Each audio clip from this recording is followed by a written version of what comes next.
Let's now move directly to the Ministerial Roundtable of the 2021 EF DRR, and I'd like to invite Minister Cabrita, co-chair of the Ministerial Roundtable, to take over from here. Thank you.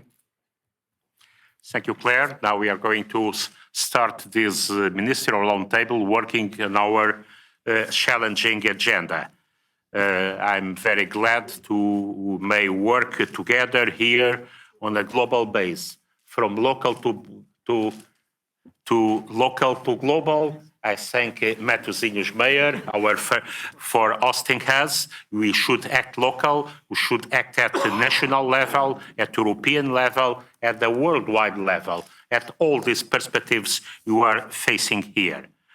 And this high-level session comes at a critical moment in our region, which is still heavily impacted by the COVID-19 pandemic and increasingly affected by the effects of climate change. This Ministerial Roundtable is organized around 2 consecutive panels. I'm honored to moderate the first panel, which focuses on the lessons from the COVID-19 pandemic in the context of increasing climate-related disasters. This panel will be introduced by 2 keynote speeches from World Health Organization and the European Commission.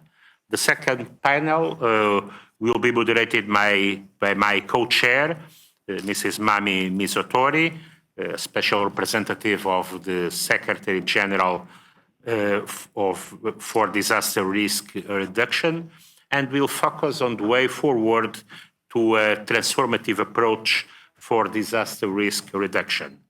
Each country represented around this hybrid roundtable. I would like to all of you in person in Portugal, but the pandemic doesn't allow us to do that.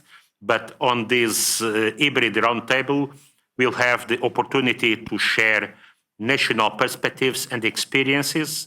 We count on you for try to respect the 3 minutes time limit for your statement. And with this, and for opening this Ministerial Roundtable, I'm pleased to give the floor to Mr. Hans Gluck, Regional Director of the World Health Organization, who will address through a video message. Please, let's follow the message from World Health Organization.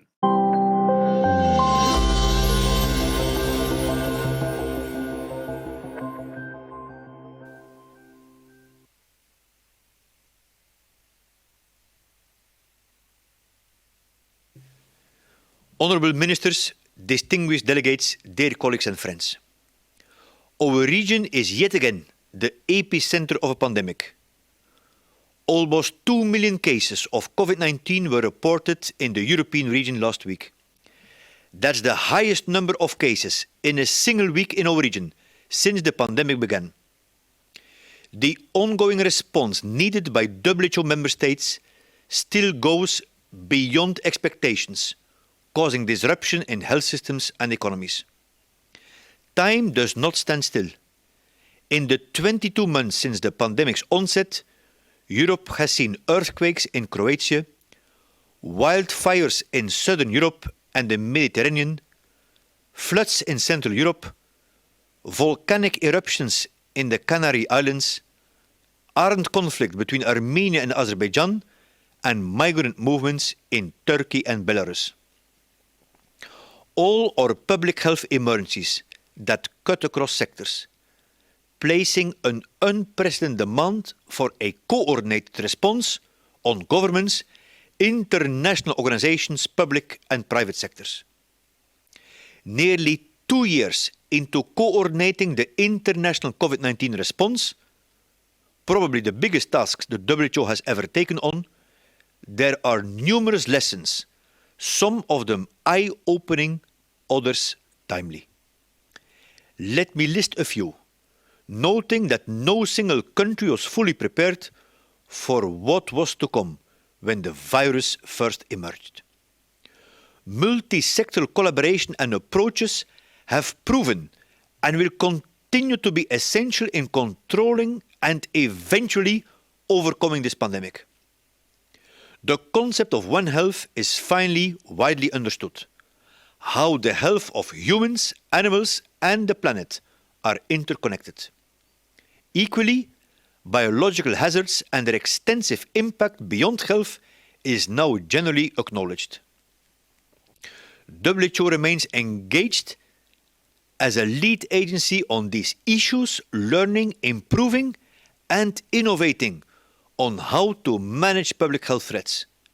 Today, the effects of climate change are everywhere, touching everyone, erasing livelihoods, destroying homes, forcing people to migrate, and threatening survival. Climate change is and will increasingly be a health issue. The latest report of the Intergovernmental Panel on Climate Change reiterates that climate change is intensifying. It knows no borders, and it is creating new patterns of infectious diseases, patterns we need to monitor, prepare for, and respond to. Understanding the hazards and vulnerabilities a country is prone to, and health systems and public health services capacities allows for effective identification of tailored actions. An overarching lesson of the pandemic is the need to prepare, ensuring that systems are responsive to rapidly changing scenarios and needs when crisis hits. Robust people-centered health systems will be able to quickly adjust to threats and needs to ensure continuity of safe, accessible, essential health services in terms of budget, policy and governance, while those with weak health infrastructure will buckle under. Health is a basic right, and it is up to us, leaders, to honor that right, ensuring overall governance of preparedness and response efforts for public health emergencies. We do that through working together by implementing plans for emergency preparedness and medical countermeasures, using innovation to save lives and reduce morbidity. I wish you all a successful forum, one where the overall risk reduction and resilience discussion takes COVID-19 lessons into account and then comes up with an imperative to equip and reinforce collaboration with the health sector for future systematic challenges. Thank you very much.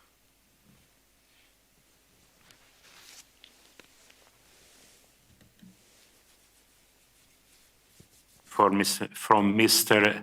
Hans Klug from the World Health Organization, and now I'm pleased to give the floor to Mr. Janez Lenarčič, European Commissioner for Crisis Management and Humanitarian Action. Please, you have the floor, Janez.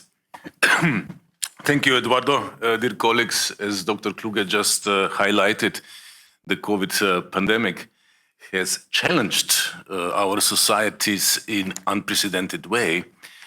And at the same time, it was just one of the many crises that we have faced in recent times. Worse, it is clear that many other risks may unfold in the near and mid-term future. So the first lesson learned, I think, is that we are facing a rapidly evolving risk landscape. And accordingly, we should adjust our prevention and preparedness efforts. In this session that is devoted to lessons learned, I would therefore like to share with you three main reflections.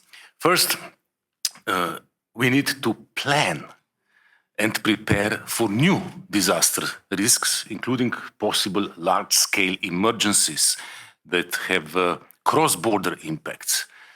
And the question is, are our societies ready to withstand such complex, systemic and cascading risks? I think that the pandemic gave us an answer, and it also served us as a wake-up call. It urged us to strengthen our preparedness and It urged us in the European Union to strengthen our EU civil protection mechanism, both financially and operationally. With the new measures, we wish to enhance our disaster risk management and planning for various kinds of crises and scenarios that may unfold. And the cornerstone of this approach will be based around new Union resilience goals that we are set to formulate next year. And this will help steer our work in a number of different areas, including response capacities, early warning systems, business continuity for crisis centers, and the like. The second reflection regards scientific knowledge, which must be at the heart of our decision-making process. Preparing for the future without quality data, without sound scientific input and information is like running blindfolded in a steeplechase. We need a top-notch knowledge base in risk assessment. At the same time, we should also ensure that scientific information can be easily accessed and used by decision makers. For this reason, the EU is going to launch in the coming days a new civil protection knowledge network, which is supposed to be a commonly owned shared space for all scientists, experts, and policymakers. It should provide a platform for stakeholders to come together, to share, exchange, and learn from one another. And it will be a bridge between science and policy. By sharing information and expertise, we wish to create a culture around emergency planning that will stand the test of time. And third, now more than ever, we must improve cooperation at all levels. By working together, we can fill existing preparedness gaps, and we can promote different types of collaboration around the world. And we know that in this context, the regional partnerships are crucial, as well as cross-sectoral alliances. To conclude, these are just some thoughts that I wanted to share with you.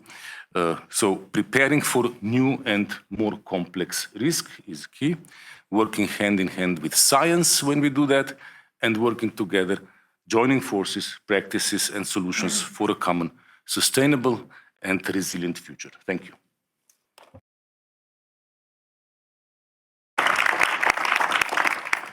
Thank you, Janis Lenarčič. Before I give the floor to our colleagues, just a short brief note on something regarding these learning experiences. As we're facing COVID-19 challenge, Portugal is one of the countries in the world, number one at European level, and one of the first in the world with the highest level of vaccination. Now, around 87% of our population is fully vaccinated, and we are now strongly, very active, working on the booster vaccination. That means a third doses for at least people over 65 and some more vulnerable people. And the lessons we keep from this, we should have an efficiency emergency management, a coordinated system, and we should act at all levels, top-down and bottom-up, coordinating with local authorities and with the different areas inside our administration. We also should have a clear communication. That's why one of the reasons the denial to vaccination is very, very low in Portugal. And we should have transparency on the risks. We should not hide the risks. We should talk clearly to the public, to the people, and be scrutinized by our actions. That's why we adopted interministerial teams linking areas like health, home affairs, social security, defense, working together on this approach. We had also a strong link with the local authorities. At local level, mayors all around were decisive, as were, of course, our National Health Service. That's why these presentations nicely set the scene for discussions and trigger the question we are looking forward to addressing in this panel, namely, what have you learned from COVID-19 pandemic and increasing climate disasters in order to prevent such impacts again? What have you learned from governance of this crisis, considering the interlinked nature of the disasters? And how can governments coordinate an all-of-government approach on DRR to tackle systemic crises? I would like you to contribute to try to give a global answer to these challenges. And now I would like to give the floor to member states. And firstly, we'll hear from Bosnia-Herzegovina a video message from Minister of Security, Mr. Selmo Sikotic. Please, your phone. Excellencies, ladies and gentlemen, it is my great pleasure to have the opportunity to contribute to this Ministerial Roundtable on behalf of Bosnia and Herzegovina.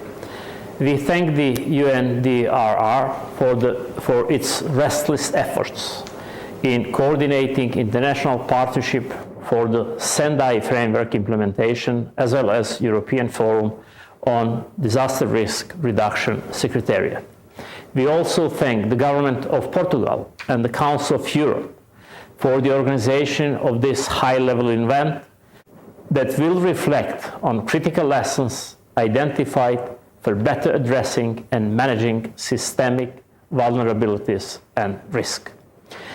Given that Bosnia-Herzegovina is a country prone to natural and man-made hazards, the Ministry of Security of Bosnia-Herzegovina considers disaster risk reduction as one of the key security issues of the country and the region. In this regard, it is crucial to work on improving interinstitutional coordination and cooperation with the effective involvement of high-risk local communities in the planning and implementation of field measures. Although the Ministry of Security and other institutions and bodies in Bosnia-Herzegovina have made significant progress in disaster risk management in the past, COVID-19 pandemic posed a big challenge and demonstrated a need for greater awareness and disaster risk reduction as our collective responsibility. The evident climate change is putting additional pressure to an already complex situation. In the past, we assessed the work and activities of more than 30 institutions and organizations in Bosnia-Herzegovina during the COVID-19 pandemic, reflecting also on other types and hazards that are typical for Bosnia and Herzegovina. We advocate for inclusive and all of society disaster risk management approaches, which ensure the involvement of all stakeholders, including the resources and capacities of the armed forces of Bosnia-Herzegovina, in response to events such as earthquakes, CBRN accidents, floods, fires, epidemics, etc. Our goal through the implementation of the Sendai framework is to prevent new and reduce existing disaster risks by implementing integrated and comprehensive economic, structural, social, health, and other measures.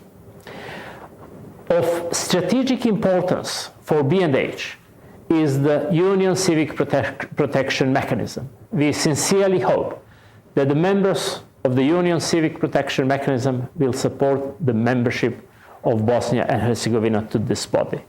Having in mind the floods that hit some parts of Bosnia and Herzegovina last month, we have to put additional efforts to reduce disaster risk and, in this respect, look for opportunities to collaborate with other countries, learn from their experiences, and share what we have learned through our work.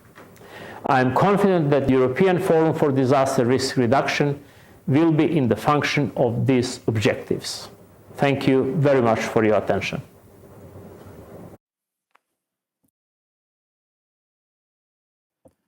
Thank you, Minister Sikatic from Bosnia and Herzegovina.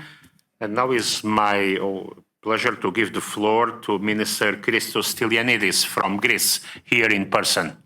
Please. Dear Minister Eduardo Cabrita, UN Special Representatives, Madam Mami Mizutori, Commissioner Lenarcic, dear colleagues, I'm really honored to participate in this important meeting. I'm particularly happy to see again the good friends and old colleagues. But first of all, I would like to express my thanks to the government of Portugal, and in particular to my good friend Minister Eduardo Cabrita, for their excellent hosting. Thank you so much. In the time allocated to me, I would like to focus on 4 main points. First, to respond effectively to crises such as COVID-19, preparedness and coordination are really essential. You already emphasized on this. But not only on a national, but also on a European and global levels. This was also one of the lessons learned from the Ebola epidemic years ago. Dear colleagues, nobody can face alone such unprecedented crisis. A coordinated global response is a must to be more efficient and more effective in each continent, in each country. We all recall that the Sendai framework considers pandemics as one of the drivers of disaster risk. A health crisis like the one we experience today requires a war-like mobilization with a really speed of decision-making and administrative action beyond normal institutional practice. In any health crisis of this magnitude, in any pandemic, a lack of speed can be lethal. So we need to build our capacities in this way of thinking. This brings me to my second point. We must reinforce the European civil protection mechanisms and expand rescEU so that can cover health emergencies and other disasters and accidents. The climate crisis requires a multi-level approach and measures of prevention and preparedness that can respond to different types of crises. Climate change has made natural disasters much more intense and frequent, many times happening simultaneously. This is the new one. My third point. After the outcome of COP26, it is imperative to work collectively, both on the European and international level, to tackle the consequences of climate change effectively.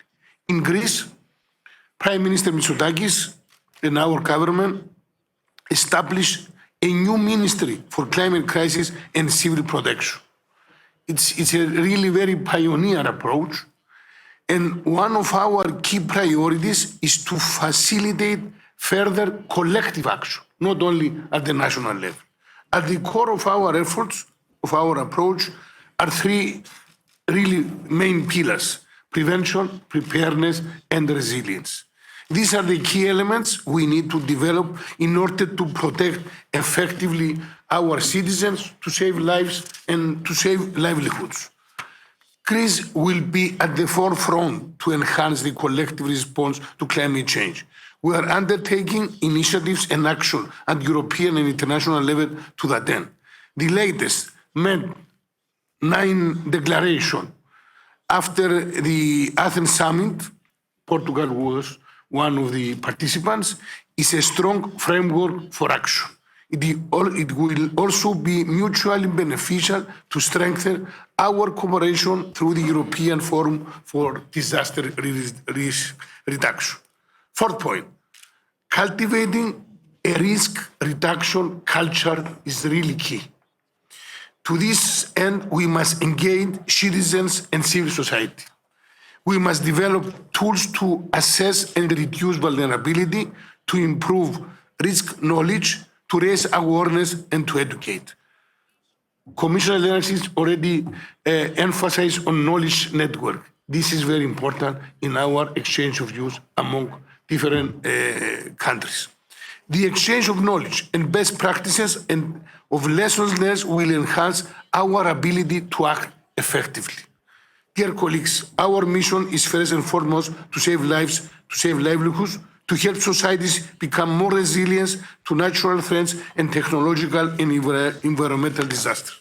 I'm sure that both the European Forum for Disaster Reduction roadmap and the prevention pledge to be adopted and signed at the end of this meeting will be one of our guiding tools and the drivers for our common action. Thank you so much for your attention. Thank you.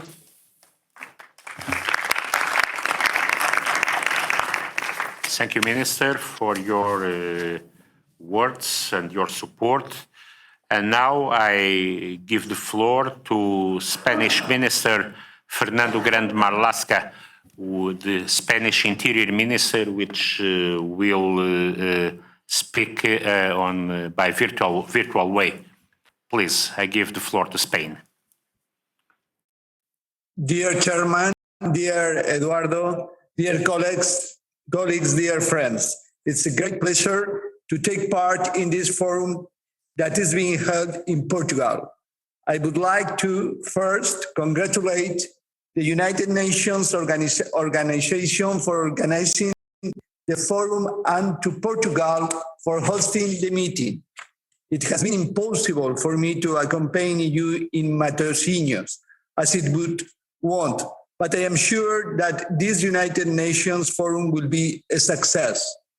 Undoubtedly, in recent times, the COVID-19 pandemic has been a very important challenge in all countries for every public administration. This situation has shown both our weaknesses and our strengths. However, we must not let ourselves be carried away by the belief that it has been something unique, however serious, painful, and universal it may have been. It's evident that the increase in the number of emergencies arising from risks due to natural causes is increasing over the years. In addition, it is becoming increasingly clear that if we fail to meet the objective set in the fight against climate change, this increase will be increasingly exponential and less linearly. Likewise, the demands of the public today to promote the implemented by different administrations are growing progressively. For this reason, it is increasingly essential to have at all levels of the civil protection institutions more and more capacities. This will enable, on the one hand, to raise the responses of public powers to these events, and on the other hand, to coordinate in the most possible efficient way the available resources, not only the resources of all public organizations, but also citizens' resources with all the means and the necessary training to be able to fulfill these ends. Spain, at the pandemic's very first phases, activated our civil protection system in support of the national health system. Moreover, we have also passed a general emergency plan that considers risks from a multi-sectorial perspective, and we are decisively promoting civil protection policies to face the growing threats posed by climate change. In addition, we must all take into account that the management of emergencies is everyone's management, and this goes from society to all public institutions at the local, national, and international level. The growth of risks and emergencies makes us all more and more vulnerable. However, this increase in the number of disasters is also a lens that diffracts the vulnerabilities of origin. It makes everyone more vulnerable, but at the same time, it expands vulnerability largely to those who were originally more exposed at socioeconomic or environmental, educational, or health national or international level. Moreover, the main role of public powers of all local, national, or international institutions has to be, on the one hand, to give in a preventive manner maximum support to all these groups, not only on the mere policy of emergency management, but also through social, environmental, educational, or on health policies horizontally implemented. That should help reduce this difference in vulnerability between groups and between countries. On the other hand, public powers have to focus on two levels, which are training for professionals, volunteers, and citizens, and self-protections, especially personal and family self-protections, which serves to train citizens when facing different types of disaster. This includes, of course, public institutions that have to reinforce public investment for this purpose. Ultimately, the consequences of climate change and globalization affect us all and affect us every day. So no disaster can be alien to us everywhere when we were. All these circumstances affect us, and it is becoming increasingly clear that any disaster reduction policy has to be global. No policy in this field can be local. Let me use an example. It's not very useful to be vaccinated against COVID if at the national level the vaccination rate is low. On the other hand, it's not very useful if at a global level there are enough difference of vaccination rates between countries. There will be ever large reservoirs of coronavirus to coexist on the planet, and that it will be dangerous to everyone. To sum up, these horizontal global policies have to be a support lever in all fights regarding civil protection and emergency management policies. However, if we want to succeed, these policies need everyone's support. That means support from society and from societies. It is needed to put prevention, preparation, training, and scientific and technological research as the basis of any governance system for risk reduction and at all levels, local, national, and global. Thank you so much, Eduardo. And all of you. Thank you, Fernando, and for your message. And now I give the floor to the Deputy Minister from Albania, Delan Dici. I'm trying more or less. You tell me, and next time I'll try to do it better. You have the floor. Të nderuar, më lejoni në emër të Qeverisë Shqiptare, Ministrisë së Mbrojtjes, të shpreh konsideratën time më të lartë dhe mirënjohjen e përzemërt për Forumin Evropian për reduktimin e riskut nga fatkeqësitë dhe qeverinë portugeze për ftesën. Gjatë vitit 2019-2021, Shqipëria është përballur me sfida, rreziqe, fatkeqësi njëra pas tjetrës, me një impakt jo të vogël social-ekonomik. Tërmeti një qershorit në qarkun e Korçës, 21 shtatorit në Durrës, i vijuar nga tërmeti 26 nëntorit me pasoja katastrofike dhe më pas pandemia Covid, kanë pasur një impakt jo pak të vogël për Shqipërinë. Kriza e shkaktuar nga Covid-19, situata e dëmtimet e shkaktuara nga tërmeti 26 nëntorit 2019, treguan vlerën e shtuar që mbrojtja civile mund të shpreh në këtë lloj situatash. Pasojat dhe implikimet që rrjedhin nga urgjenca shëndetësore lidhur me përhapjen globale të COVID-19 kanë treguar jo vetëm pikat e forta të vendit, por gjithashtu dobësitë e tij të mundshme, duke nxjerrë në pa nevojën për të rritur qëndrueshmërinë tonë në drejtim të aftësive të aparatit shtetëror për të rezistuar dhe reaguar ndaj situatave të krizës. Transformimi i mekanizmit të mbrojtjes civile, fuqizimi i tij është një domosdoshmëri të cilën jemi të vendosur ta çojmë përpara. Ristrukturimi i sistemit të mbrojtjes civile në Shqipëri fokusohet në rritjen e efektshmërisë së reagimit ndaj emergjencave civile, sigurinë dhe cilësinë e jetës së qytetarit.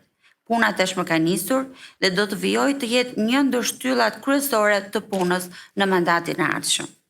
Në këtë periudhë është miratuar trajtimi financiar i vullnetarëve për mbrojtjen civile në raste të angazhimit të tyre në aktivitete të mbrojtjes civile apo në operacione të parandalimit dhe të përballimit të fatkeqësive në nivelin qendror dhe lokal. Këshilli i Ministrave i Republikës së Shqipërisë ka miratuar vendimin 236 me anë të cilit është realizuar ofrimi i asistencës në shtëpi dhe shtresave në nevojë nga strukturat shtetërore në kuadër të situatës së krijuar si pasojë e pandemisë së shkaktuar nga virusi COVID-19. Në kuadrin e mbrojtjes civile, prioritet është krijimi dhe konsolidimi i strukturave të emergjencës civile në nivel qendror dhe vendor brenda vitit 2025. Aftësimi dhe përgatitja profesionale e strukturave të mbrojtjes civile në menaxhimin e cilit të emergjencës civile, parandalim lehtësim, përgatitje dhe mbrojtje, kthim në gjendje normale, e gjitha kjo brenda vitit 2025. Modernizim i sistemit të mbrojtjes civile, modernizim i strukturës operacionale të shërbimit mbrojtjes nga zjarri dhe shpëtimit në Republikën e Shqipërisë brenda vitit 2024. Ngritja, trajnimi, organizimi, funksionalizimi i njësive të kërkim shpëtimit për fatkeqësitë natyrore dhe të tjera pranë qendrave të mbrojtjes civile në qark brenda vitit 2023. Përmbushja e kushteve për antarësimin në mekanizmin e mbrojtjes civile europiane brenda vitit 2025. Hartimi i kuadrit ligjor dhe në ligjor brenda vitit 2022. Hartimi i strategjisë kombëtare të zvogëlimit të riskut nga fatkeqësitë brenda 6 muajit të parë të vitit 2022. Hartimi i planit kombëtar të emergjencave civile brenda 6 muajit të parë të vitit 2022. Forcimi dhe konsolidimi i kapaciteteve të mbrojtjes civile brenda vitit 2025. Konsolidimi njësive operacionale të ndërveprimit me njësitë operacionale të mekanizmit të mbrojtjes civile europiane brenda vitit 2025. Rritja e ndërgjegjësimit, edukimit për zvogëlimin e riskut nga fatkeqësisë dhe mbrojtjen civile. Do të hartohen kurrikula të reja edukimi për sistemin arsimor parauniversitar. Të nderuar kolegë, gjej rastin të falenderoj të gjithë pjesëmarrësit, bashkëpunëtorët, organizatat ndërkombëtare në Shqipëri për gjithë kontributin dhe gatishmërinë në këtë proces. Thank you. Thank you, Minister, from the message from Albania. And now I give the floor to the Deputy Minister, Urmatbek Shamirkanov from Kyrgyzstan. Пожалуйста, Minister.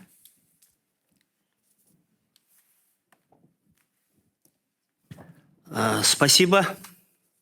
Уважаемые дамы и господа, уважаемые участники форума, уважаемые коллеги, прежде всего позвольте выразить слова благодарности правительству Португалии и Управлению по снижению рисков бедствий ООН за приглашение, гостеприимство и организацию на высоком уровне Европейского форума по снижению рисков бедствий 2021 года.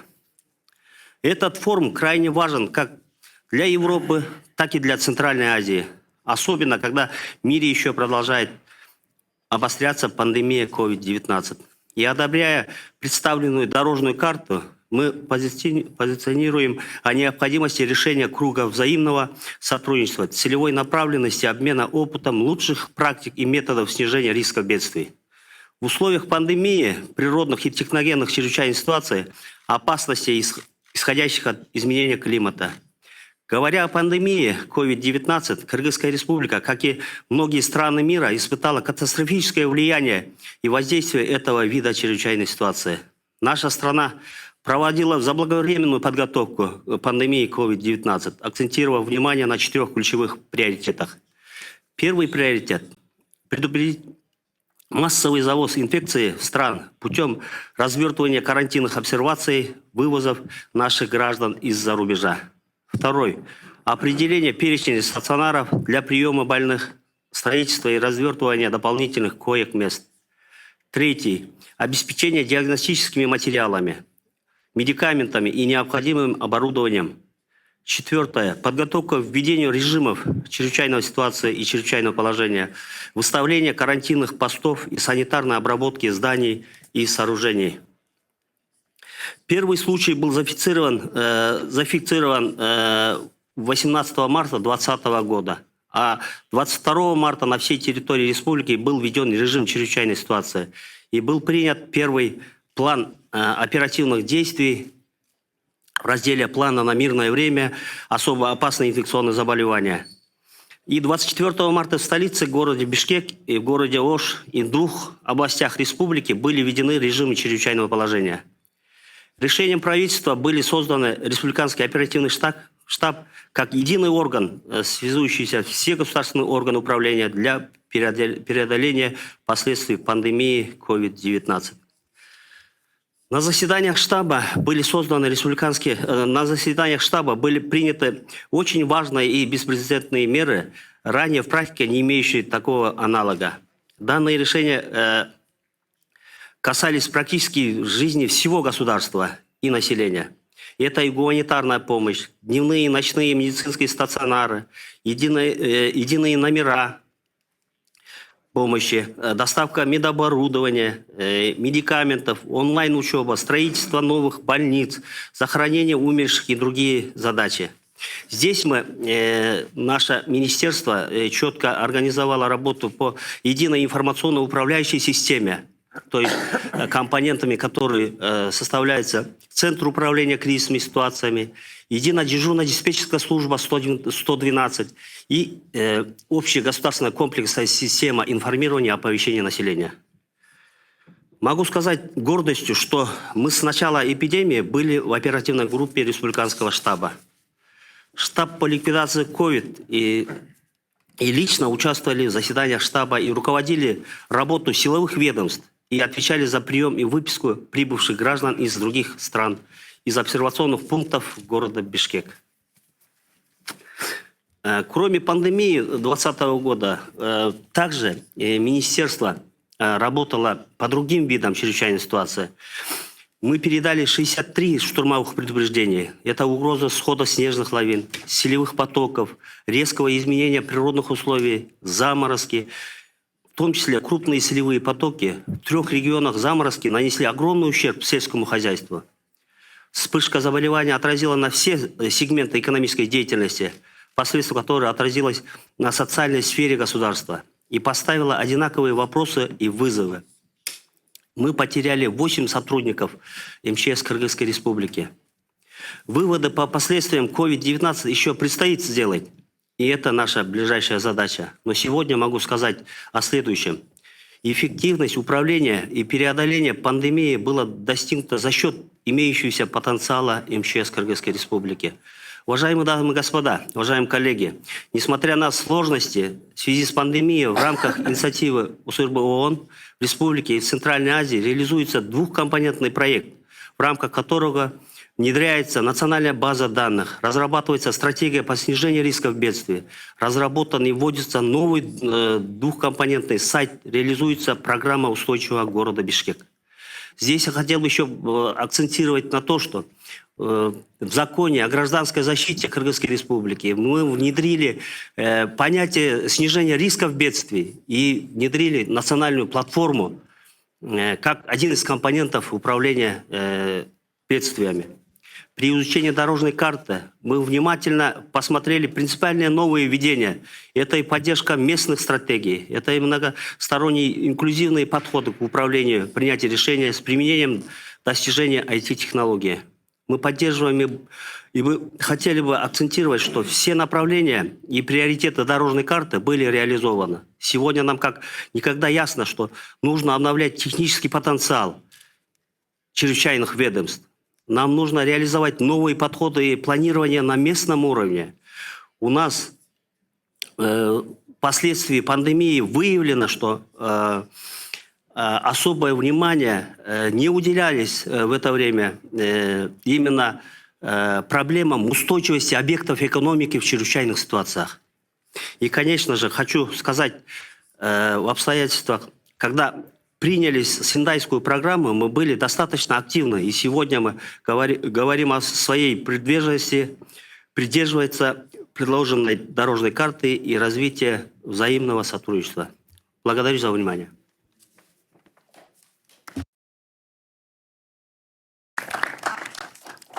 Большое спасибо, министр. Now I give the floor to our colleague from Romania, Secretary of State Raed Arafat. Please, you have the floor. Thank you, Minister, and thank you very much for your hosting and for organizing this meeting together with the Office for Disaster Risk Reduction. I'm not going to repeat what our colleagues said because I think that we are all on the same page here. I think that if we look at what happened during the pandemic, we passed through several phases, through the phase where everybody was afraid and everybody shut themselves up, to the phase where we realized, all of us, that we cannot be alone and we cannot work alone and that we need to work all together. Romania, during the last 1 year and 7 months, executed over 35 international missions of support for COVID-related situations, sending medical teams, working under the EU CPM with the Rescue program, but also for other types of disasters like the earthquake in Croatia, where we went there to support, where the explosion in Lebanon, the forest fires in Greece, together with our other member states. So at the end, Romania became one of the countries which had to activate the mechanism and to get the support of the member states, because we went into a very difficult situation during our last wave of COVID, which is just now, we see its end at least.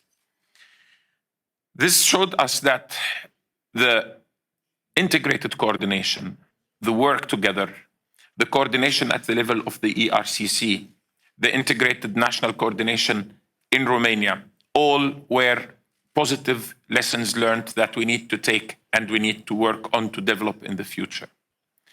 At the same time, we see when we are meeting with all our colleagues and we are discussing about the future development of the capacities for responding as well as for preventing disasters, we still are not thinking sufficiently out of the box. And we need to think more out of the box. When we introduced the phrase of high impact, low probability emergencies, we meant really the unexpected and the worst case scenario. And we need to prepare for these issues.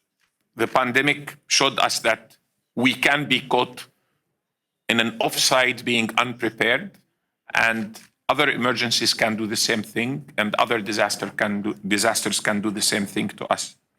Another lesson we learned is how important it is to work with the military during this phase. And we worked very well, and we had the support. We had national cooperation, civil military in the medical field, in the logistical field, but not only national, also international. One of the things which we observed still is the issue of our societal resilience. We talk all about resilience and we need to develop resilience. But why did we get where we are in Romania and why did we get to the fourth wave? That is because our society was a target of fake news, of misinformation, of disinformation, of manipulation against the vaccines. And we went into this wave with a 30% vaccinated amongst the population. And now we are nearly at 40%, which is not sufficient, and we are preparing for the next wave. But what we saw is that there needs to be something to do to explain to the population the difference between the freedom of speech and the freedom of disinformation and misinformation. And we need to teach the population. It's nothing that we can do directly, but indirectly we can educate the children, the population, to become more resilient, to face such disinformation in a skeptical manner, and to be critical and to verify where the information is coming from. So just to conclude, I think that we have a lot of work to do, whether it is climate change, whether it is pandemics, whether it is other types of emergencies that we may face. And in order to do this, we need to look at what are the mechanisms that allow us to work all together and to bring us to become stronger. One issue we observed also, and this I've said it also in other fora that we met in, when emergency situations become a political playground, we fail. Emergency situations should never become a political playground. They should become a unification issue. They should unify us to work all together. And this is where we may succeed and we may be able to be stronger in the future. Thank you. Thank you, Minister, from your words and your support for this common action. And now I'll give the floor by virtual way to our colleague from Italy, the Under-Secretary of State, Benedetto Della Vedova. Please, you have the floor, Benedetto. Thank you very much, Excellencies, Commissioner, Ministers, distinguished guests, ladies and gentlemen. In recent years, the increasing severity and frequency of extreme events, in particular, but not limited to the ongoing pandemic, have questioned our assumption about risk, emergencies, and disasters prevention and response. The pandemic caught us unprepared, despite scientists' warnings about possible global health emergencies. Italy was the first country seriously affected by COVID-19 in Europe as soon as the severity of the emergency was fully assessed. Processes and procedures used in case of major natural disasters were applied to face the outbreak. However, the magnitude of the health emergency soon challenged what we believe to be a high-performing and effective response system. By questioning the link among the various stakeholders involved, for example, challenging the chain of command of our relationships between central or regional governments. What has happened and what is happening is a wake-up call. The pandemic is certainly an extreme situation, but we can draw lessons from it that are valid for any type of hazard. The first lesson is certainly that we must continue to invest in reducing the risk of disasters with a comprehensive approach. Disaster risk reduction must become more central in the political agenda. Second, science must have a central place in risk management governance structure. The pandemic indeed showed us the importance of science-based decisions in policy planning. Of course, policymakers are ultimately accountable for their decisions, but such decisions need to be carefully informed and timely planned, and science has a crucial role in this. The public health task forces that many countries set up in the last 20 months are just an example, but the same method can be applied to other climate-related threats, where the scientific support needs to be included into all phases of a disaster risk management cycle: prevention, preparedness, emergency management, and recovery. Another lesson from the pandemic is that the risk governance itself needs to be revised. Our countries have structural systems to manage emergency that usually perform well in time of disasters. However, a complex emergency as the pandemic has shown some vulnerabilities, for example, in the smooth cooperation and coordination at again, central, regional, and local level, or between different administrations. Lastly, but certainly not less importantly, we must reinforce the public-private partnership in a multi-stakeholders approach to risk governance and decision-making.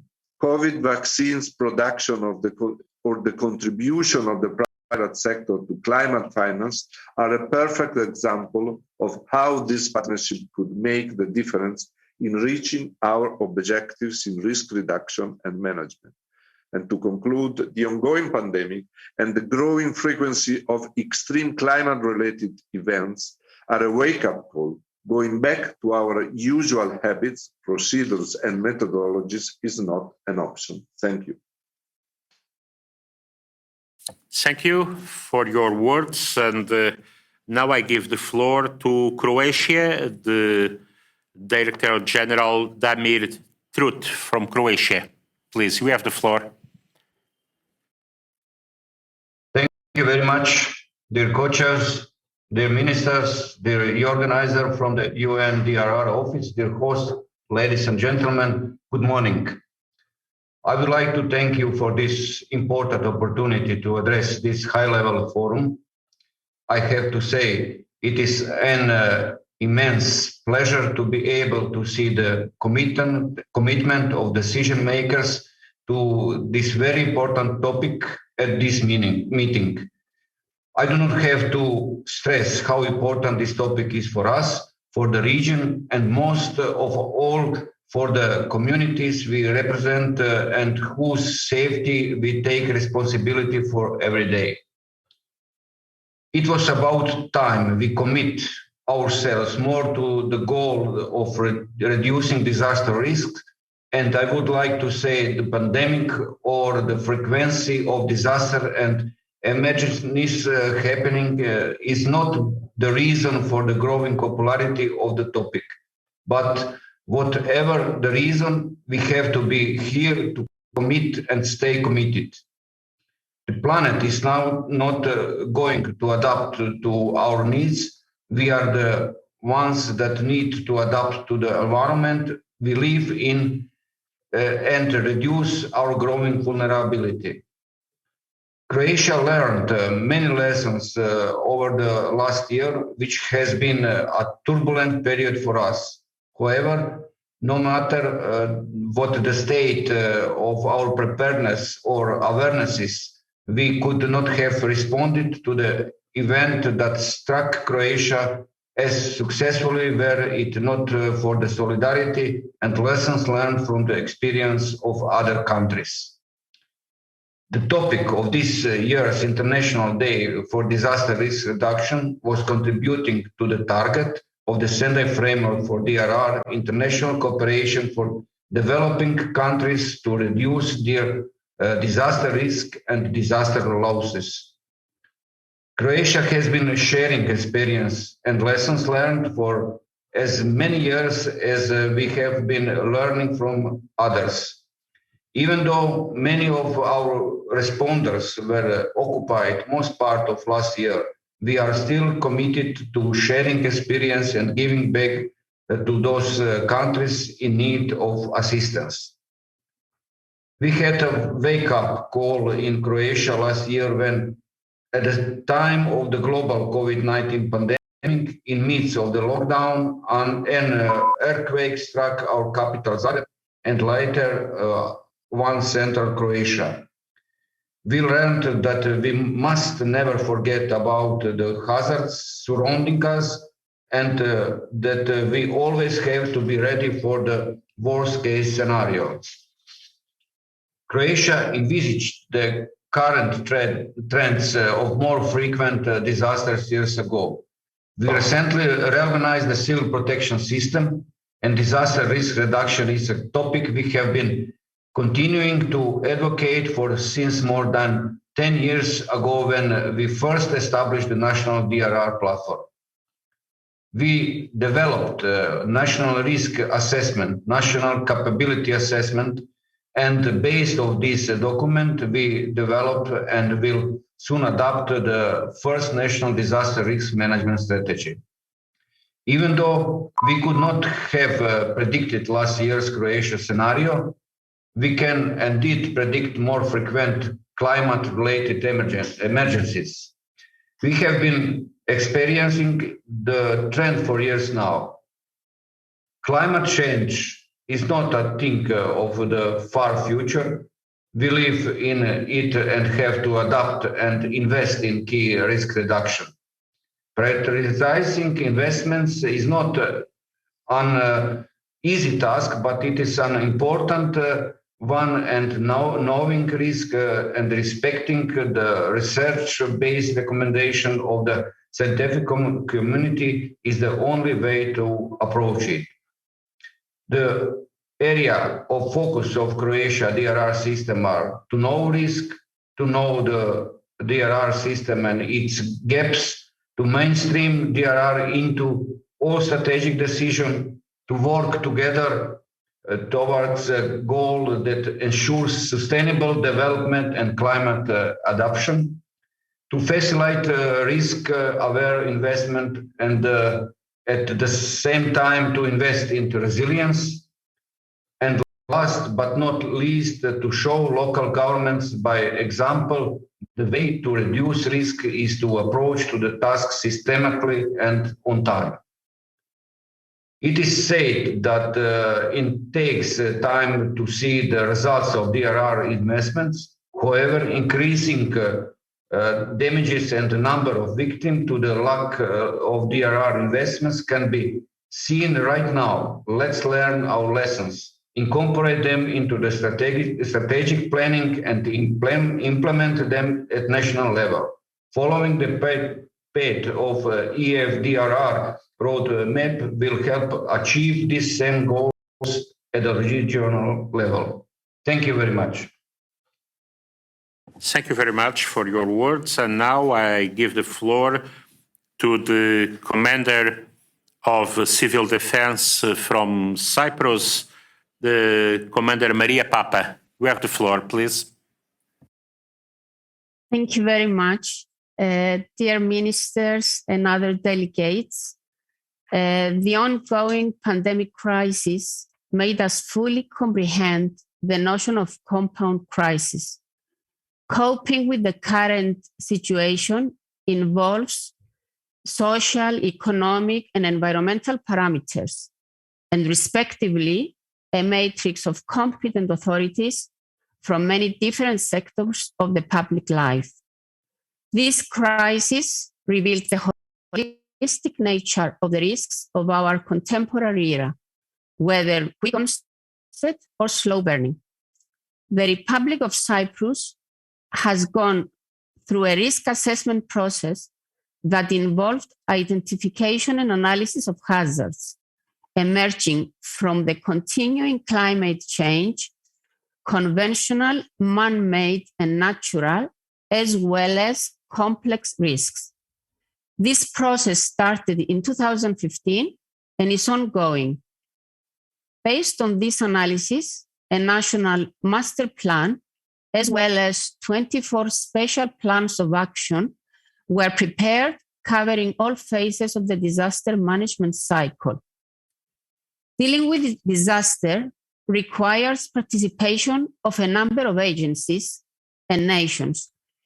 Hence, it is important to put in place clear, agreed, and tested methodologies and procedures, safeguarding clear lines of communication, interoperability, and fast and efficient decision-making processes on an international, state, district, and local level. To this end, the Republic of Cyprus has entered into a number of bilateral agreements with neighboring countries and is an active part of the European Union mechanism of civil protection. It is also extremely important that the public is trained in mass to develop a safety culture and continuously be kept informed in a repeated, simple, clear, and well understood manner in a case of a disaster.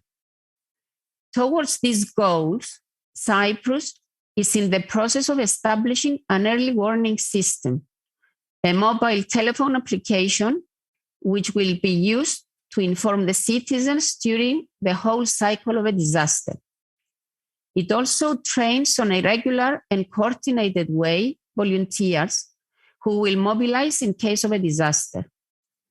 Furthermore, it trains the population in a horizontal and coordinated way to obtain self-protection skills. Finally, it would be beneficial for governments to enhance existing procedures, such as the exchange of experts between states, the encouragement of international and regional conferences on disaster risk reduction, and the establishment of a knowledge network for the exchange of experiences, opinions, best practices. Thank you very much. Thank you very much, Mrs. Maria Papa. And now it's time to give the floor to Hungary, the Director General Zoltán Góra. Please, you have the floor. Thank you. On behalf of the Director General of the Disaster Management of Hungary, please hear the contribution of Hungary.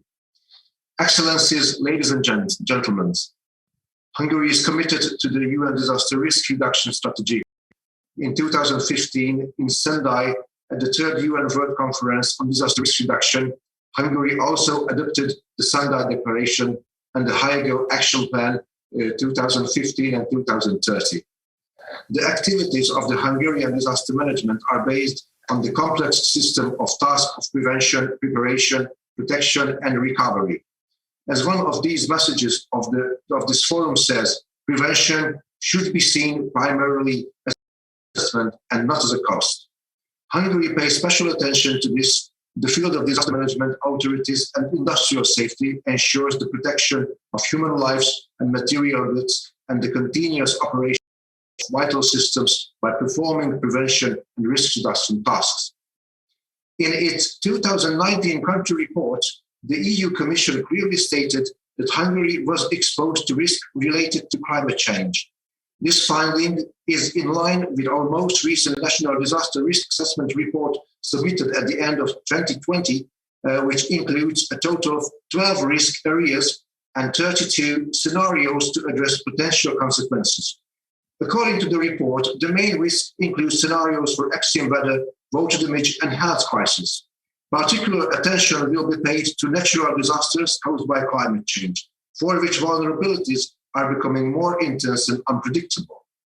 Climate change is expected to increase the frequency and intensity of extreme weather events, promoting adaptation to climate change, risk prevention, and disaster resilience at both national and international levels should therefore be a priority. The basis of effective and successful prevention and intervention is that the affected bodies and organizations are aware of the dangers expected in the area and in the territory of the given municipality.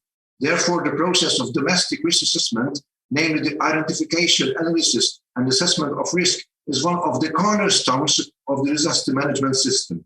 In accordance with the civil protection regulations of the European Union, we have carried out a comprehensive survey of Hungary. Each municipality and region has its own disaster risk and risk-based emergency response plans. The importance of the risk assessment process lies in the development of tailor-made emergency response plans and the pre-planning of resources on a risk basis. At the same time, the COVID-19 pandemic has shown that we need to prepare for new global challenges and threats, whether at national, regional, or global level, that require a unique, innovative, flexible, adaptable, and rapid response. In addition to, and in parallel with the pandemic, natural disasters in Europe in the summer of 2021, which claimed many lives and unfortunately claimed many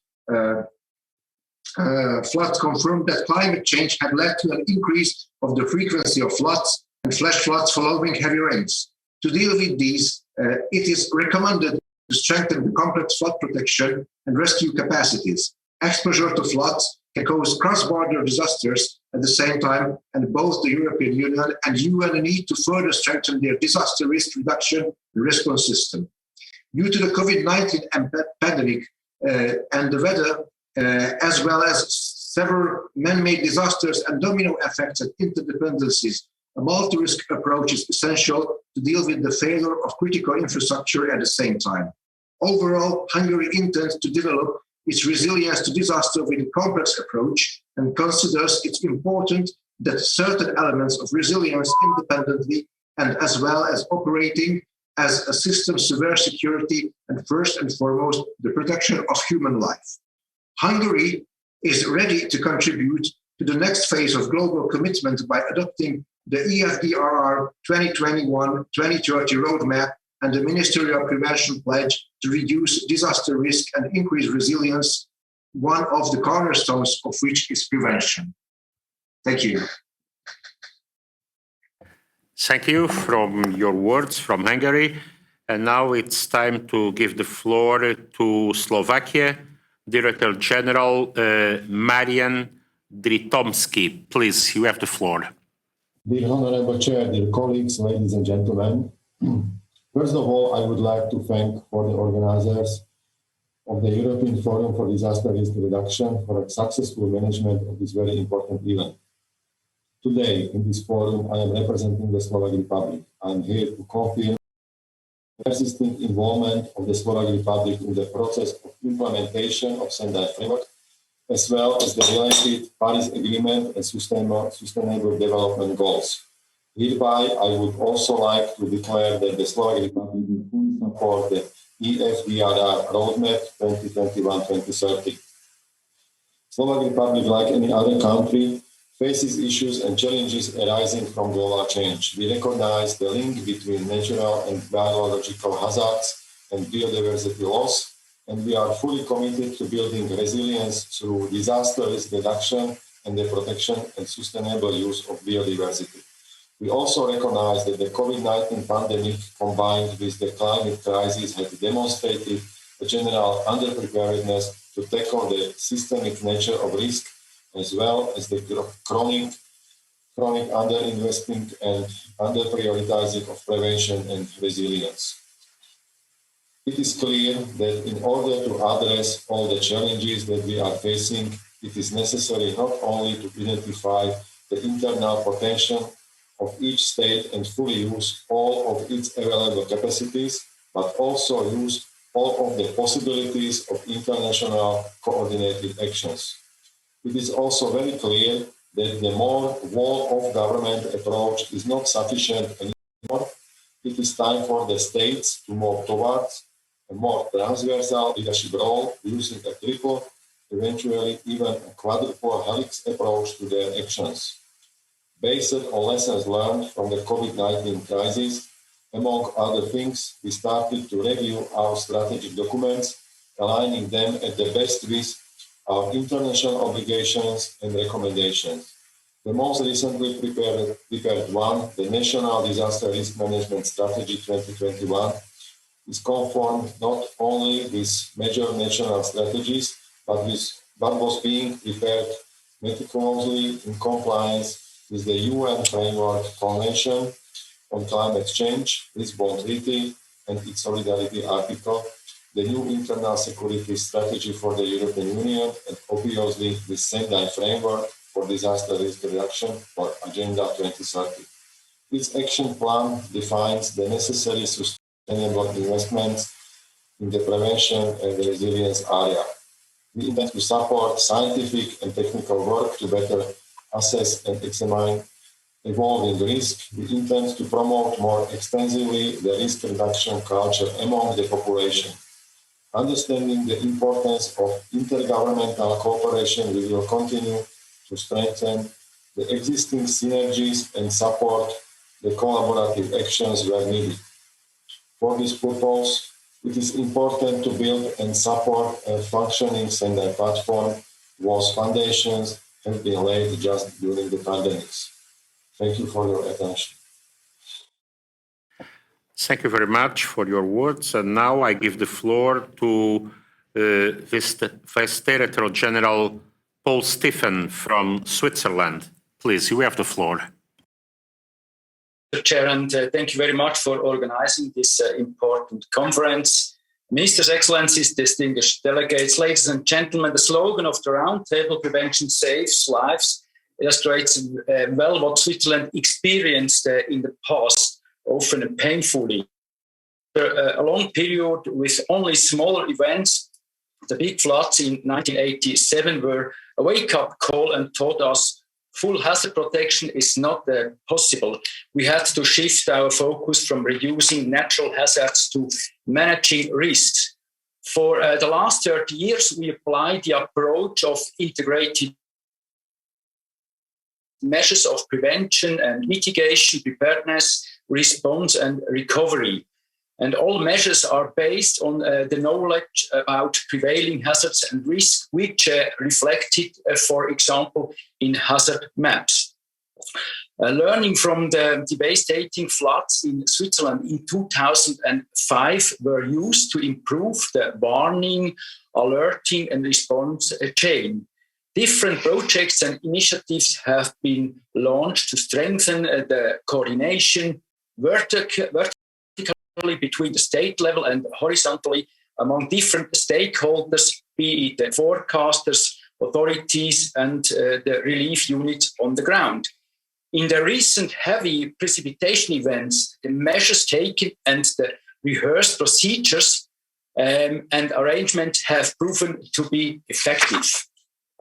The new risk report, Disasters and Emergencies in Switzerland, displays that Switzerland is exposed to various types of hazards such as pandemic, and the COVID-19 pandemic has shown us how vulnerable also Switzerland is, despite our well-established healthcare and civil protection systems and our strong economy. Also, pandemic was one of the several possible scenarios. The COVID-19 pandemic manifested itself differently than expected. Ladies and gentlemen, disasters affect us all and can affect everyone, particularly against the backdrop of climate change and increasingly intense development. Integrated risk management must be continuously adopted to the new conditions and is therefore an ongoing task for all those involved. An impressive example of how everyone can make a contribution to reducing risk is the 1 Million Youth Action Challenge, a Swiss launched initiative to motivate the young generation to take action. We are all invited to get to know it during the side event Mobilization Youth for DRR that take place this afternoon. In this sense, let us work together to achieve the objectives of disaster risk reduction jointly and to lay the foundation for a better, safer, and cleaner global future. I wish you, Excellencies, distinguished guests, ladies and gentlemen, dear colleagues, a fruitful exchange during the forum, and thank you very much. Thank you very much for your words and for the contribution from Switzerland for this debate. And now we are closing this first panel of this Ministerial Roundtable. And I'm pleased to give the floor to my co-chair, Madam Memi Mizutori, for moderating the second half of this Ministerial Roundtable. Please. Thank you very much, Minister. So let us go into the second panel. We have heard many of the lessons learned, and now we were going to talk about the future, not the far future, but the near future, about transformative opportunities.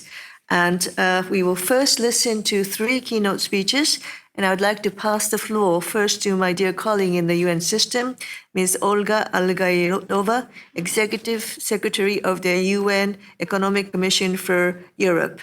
Olga, the floor is yours. Thank you, dear Mommy.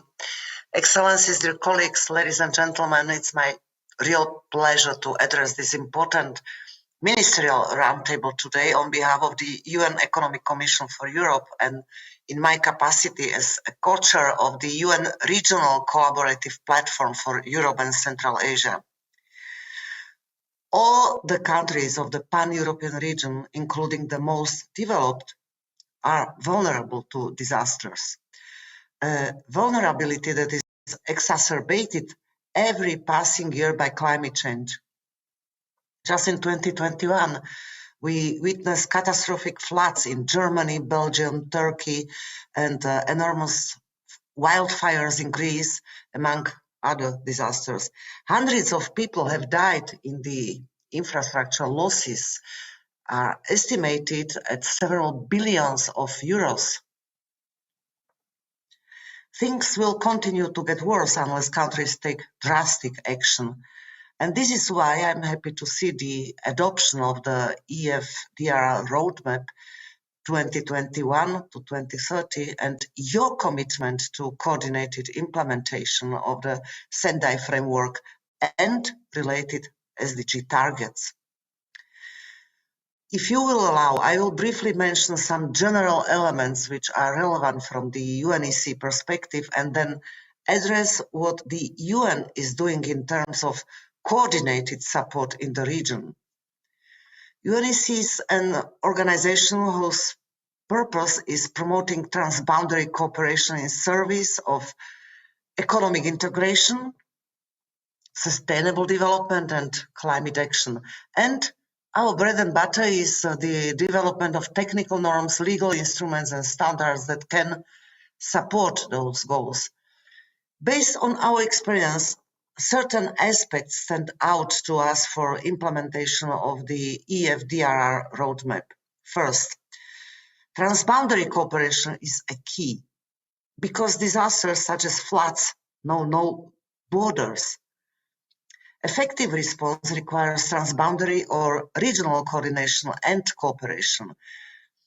The UNEC provides an effective platform for countries to come together and formulate such cooperation, including under legal frameworks such as the UNEC Convention on the Protection and Use of Transboundary Watercourses and International Lakes, or the Convention on the Transboundary Effects of Industrial Accidents. The Water Convention aims to facilitate cooperation to ensure the sustainable use of transboundary water resources with practical outcomes such as the development of joint transboundary adaptation strategies in the Dniester and Neman basins. And the Industrial Accidents Convention is the only legal instrument for reducing the risk of technological disasters and enhancing disaster risk governance. Just yesterday, UNEC, together with OECD and the EU, organized a focused thematic discussion on industrial and chemical accidents in the Sendai framework under the framework of this EF DRR, showcasing the good practice of implementing the Industrial Accidents Convention and other legal instruments of the EU and OECD. Tomorrow morning, during the plenary discussion, you will hear more in the speech by my deputy with more information.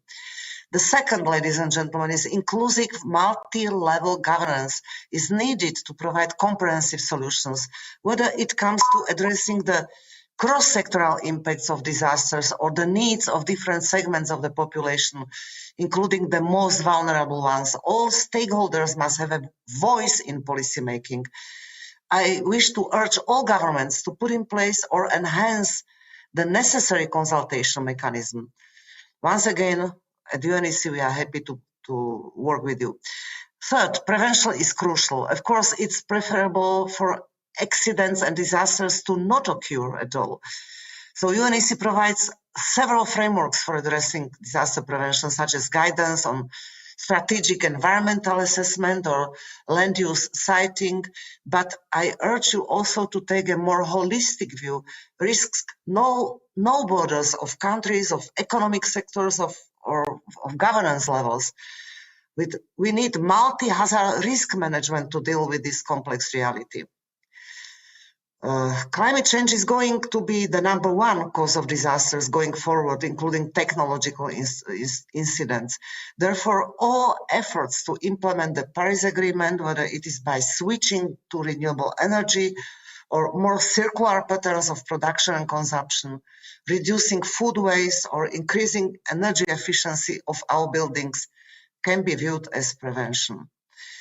Last one, let me address what the UN is doing to support. Addressing disaster risk reduction is very much seen as the joint responsibility of the UN system, cutting across various entities and mandates. It's an important area of cooperation within the framework of our regional collaborative platform.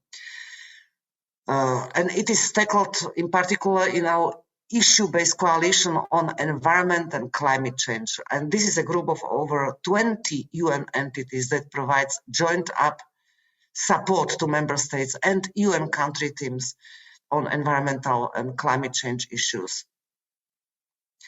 The Sendai framework remains closely linked to the 2030 Agenda for Sustainable Development, and disaster risk reduction therefore features prominently at the Regional Forum on Sustainable Development that we will have in April next year. What is the key platform for governments and other stakeholders for stock taking and peer learning on SDGs at the regional level. So just I invite you to take part in our regional forum. The exact date is 6th and 7th April 2022, under the thematic umbrella of building forward better while advancing the implementation of the 2030 Agenda. We look forward to capitalizing on the outcomes of the European Forum for Disasters Risk Reduction. I wish you fruitful deliberations and look forward to the results of your discussions, and thank you very much for your attention. Thank you very much, Olga. And I'm now pleased to give the floor to Mr. Janez Zakeli, State Secretary of the Ministry of Defense for Slovenia, on behalf of the Slovenian Presidency of the Council of the European Union. Minister. Thank you very much, Madame Mizzutori. Honorable Co-Chair, Minister Eduardo Cabritas, thank you for being great host. Commissioner Janez Lenarčič, distinguished participants, ladies and gentlemen. I'm really honored to have opportunity to speak on behalf of the Republic of Slovenia, the actual presidency of the Council of the European Union. In July this year, the Slovenian Administration for Civil Protection and Disaster Relief has organized, in collaboration with EU Commission, a virtual expert workshop toward disaster resilient goals. One of the three main themes was also Union disaster resilient goals and their relation to other resilience frameworks, where we have also focused on Sendai framework for disaster risk reduction and its relation to Union disaster resilient goals. We were really glad to host the UN DRR expert to this workshop also. All four main outcomes of the workshop are in line with the implementation of the Sendai framework for disaster risk reduction, emphasizing the contribution of Union disaster resilient goals to the resilience in EU and therefore to the global resilience. A cross-sectoral approach to resilience, the resilience of key infrastructures and critical services, in particular those supporting emergency operations in disasters, have been recognized as crucial. With an imminent establishment of the EU-CPM knowledge network at the beginning of December, the role of science has been positioned as one of key pillars in disaster risk reduction. As many of you mentioned last week in the World Summit of Climate Change, COP26, has ended, its contribution to fight the climate change and its consequences will be discussed in coming months. Nevertheless, we all know that the world is facing a big challenge. 90% of natural disasters is caused by climate, and with ongoing climate change, they have become more devastating, taking the highest toll in the poorest countries, which contribute the least to global warming. Therefore, we all have to support further investment in disaster resilience, investment in a green and disaster resilient recovery, development policies and strategies that support sustainable development, climate adaptation, resilient infrastructure, and natural-based solutions. We have to commit to a better understanding, communicate better on existing, emerging and future systemic risks, and enhance our efforts in promoting inclusive and collaborative risk governance and decision-making, taking care to leave no one behind. The EF DRR roadmap for the period of 2021 to 2030 has set further steps, and it's on all of us to follow its guidance. Ladies and gentlemen, the time is running and the red alert for humanity has been triggered, as Secretary General Mr. Guterres said. It is on all of us as individuals as well as professionals to do our job to make the world a better and safer place to live in, taking care to leave no one behind. Thank you for your attention. Thank you very much, State Secretary. So, last but not least, our third keynote will be delivered by Ms. Rebecca Freytag, the Youth, the Next Generation, representing the UN Major Group for Children and Youth. Rebecca, the floor is yours. Thank you.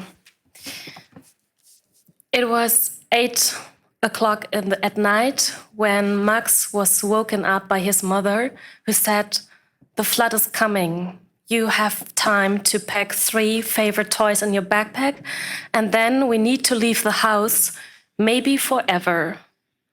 Max's family, who's 7 years old, he was lucky. He was saved last minute, but 133 people did not. They died that night. The children that I met in the flood area of Germany are traumatized, and they don't want these scenarios ever again. But let's face it, we have to integrate it into our future. For how many floods, how many heat waves, how many pandemics, how many dried up rivers, crop failures, and climate migration do we have to prepare? This is true, especially after COP26. Again, not the big steps that we young people have hoped for, not the ambitious roadmap that we have expected. So today, being the first international conference after that COP, it is on us, it is on this roundtable to step up. Distinguished delegates, life has brought you here in this position, at this table, and with this comes a responsibility for those voices who are not being heard loud enough, for the youngest and most innocent of our society, children and youth, and the yet unborn. I'm here to show you the big picture. The message that the Sendai framework, climate agreements, and the SDGs have in common is we don't go back to normal, but we create something more resilient. For example, in the flood area, oil and gas tanks that were in the houses became a ticking, floating time bomb. Residents were aware of that, and now they built themselves a carbon-free district heating plant with wood pellets and solar thermal energy. So lesson number 1 is avoiding risk and sustainability goes hand in hand. And lesson number 2 is local communities, citizens, local governments, they know best how local resilience should look like. So the best that you can make to harvest partnership potential is to empower and include those local actors in the development and implementation of the DRR strategies. Youth is at the forefront of that needed mindset shift. But we don't have the time until we become the delegates in the room. So I'm asking you to really open your heart and include our lifespan and our wish for a carefree childhood and youth into every decision, every pledge, and every action that you make. Thank you.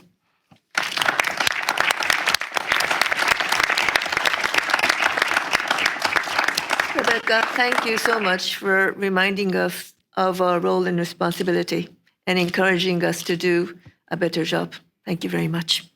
So with this, we will go into listening to the member states. 3 questions that we want to ask you.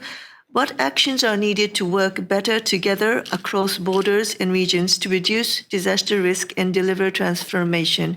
Number 2, what will be the concrete next steps to implement the Prevention Pledge and the EF DRR roadmap? And how can we secure greater investment in prevention to save lives and livelihoods? So it is my pleasure to open the floor now and invite Minister Diana Boffendink for Luxembourg to deliver her speech. Minister, the floor is yours. Thank you, Chair and Excellencies. On behalf of the Government of Luxembourg, I would like to express my sincere gratitude to the Government of Portugal and the United Nations Office for Disaster Risk Reduction for the organization of the European Forum for Disaster Risk Reduction and especially this Ministerial Roundtable. The climate crisis is a fact. New disasters are affecting our countries and populations. Therefore, we need concrete actions to reduce disaster risk and increase the resilience of our societies. The main drive for transformative change in DRR is an inclusive collaboration and active participation of all stakeholders from different backgrounds. Our national DRR platform is extending its activities. It recently started a collaboration with disability organizations to include them in the process of disaster risk management. Next week, I will launch a new working group with Luxembourg municipalities to increase collaboration on this important topic between the national and the local level. Even though collaboration on all levels within countries is an important step, we have to further expand exchange on resilience and risk reduction across regions and states. The European and Global Forum for DRR are key in making progress on our common goals and should be complemented by regular standard focal point meetings to ensure follow-up and progress on the set objectives. While a strong response to disaster is important, we have to invest more into prevention and preparedness. That's to reduce risks and the impact of disasters on our populations and those who have to respond to disasters. A lesson from the recent floodings that hit our region is that we have to invest more into efficient early warning systems. Systematic information of the population is key to raise awareness and how to react, to know how and which disaster risk one is exposed to, and to take measures for disaster hits. Thus, we become more resilient and create a culture of risk prevention. All of those actions should also take a cross-border approach to ensure a coherent risk information in border regions. Well-informed citizens are resilient citizens. Only by working systematically together on all levels and across borders, we can achieve our common goals. Thank you. Thank you very much, Minister. The floor is now with Minister Mikael Damberg for Sweden through a video message. Good morning, distinguished delegates. Today, I would like to say a few words about Sweden's ongoing national work and our commitments. The effects of climate change and the pandemic have taught us many valuable lessons. Our challenges have underlined the importance of knowledge and continued research on both existing and emerging risks. This can only be achieved through continuous collaboration with many stakeholders, all of whom contribute to our knowledge about risks and vulnerabilities. Sweden agrees with the need to invest in resilience building. A current example is that the government has strengthened national appropriations for disaster risk reductions by proposing over 50 million euros a year to assist municipalities with prevention and adaptation measures for natural hazards. In addition, the Funds for Crisis Preparedness enables national and regional authorities, research institutions, and volunteer organizations to carry out a variety of disaster risk reduction measures. Sweden's investments in Agenda 2030 and the Sustainable Development Goals brings together a diverse group of committed stakeholders. In order to present results and explore new ideas, next year, the municipality of Helsingborg, one of the largest cities in the south of Sweden, will host a world exposition. It is called The Making of a Smarter City, and will show how investments in green solutions and smarter technology can improve our cities. During the expo, the National Network for Making Cities Resilient 2030 will discuss their latest disaster resilience efforts. To conclude, I would like to add that we often work with other civil protection national authorities within the European Union in order to promote effective legislation and find better solutions for disaster risk reduction. Such collaboration is also a strength of the European Forum for Disaster Risk Reduction. Continuous regional dialogue promotes the effective use of knowledge and resources to build up our resilience capabilities. Finally, and of great importance, I am pleased to endorse on behalf of the Swedish government the European Forum for Disaster Risk Reduction Roadmap 2021 to 2030. Thank you. Thank you very much, Minister. So now I would like to invite Minister Rustam Nazarzoda for Tajikistan. Minister, the floor is yours. Уважаемая госпожа Мизутори, дамы и господа, разрешите от имени делегации Республики Таджикистан приветствовать вас на этом важном международном мероприятии и поблагодарить правительство Португалии за приглашение принять участие в ее работе, оказывает теплый прием и гостеприимство. Сегодня мировое сообщество находится в поиске новых путей для достижения устойчивого развития. Очевидно, что для различных стран и разных регионов мира подходы по достижению устойчивого развития различны и зависят, безусловно, от природно-климатических и социально-экономических условий. Негативную роль в этих процессах играет и изменение климата на нашей планете. И, к сожалению, неустойчивая эпидемиологическая ситуация с распространением пандемии коронавируса. В результате глобального потепления на нашей планете из 14 тысяч ледников, которые находятся на территории Республики Таджикистан, за последние 20 лет свыше 1 тысячи растаяли.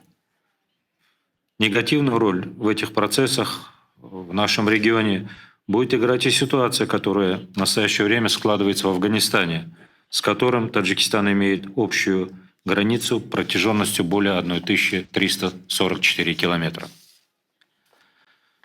Стихийные бедствия ежегодно наносят огромный ущерб, создают дополнительную нагрузку на экономику наших стран. И одним из ключевых механизмов решения этих проблем является развитие и укрепление взаимовыгодного сотрудничества. В этом контексте нам следует совместно проработать правовые аспекты механизма взаимодействия и своевременно обмениваться информацией по всему кругу вопросов, связанных по сокращению риска бедствий. Уважаемые коллеги, Республика Таджикистан в рамках национальной платформы по снижению риска бедствий принимает действенные меры для обеспечения устойчивого развития на основании рекомендаций Сендайской рамочной программы. Правительством Республики Таджикистан утверждены национальная стратегия по снижению риска бедствий на 19-30 годы и программа развития комитета. В разработке этих документов самое активное участие приняли представители международных организаций. Отрадно отметить, что международные организации и наши партнеры по развитию вносят значимый вклад в реализацию национальной стратегии нашей страны и программы развития комитета. Уважаемые участники конференции, на территории Республики Таджикистан к наиболее распространенным и опасным разрушительным стихийным бедствиям относятся землетрясения, наводнения, селевые явления, оползни, снежные лавины и камнепады.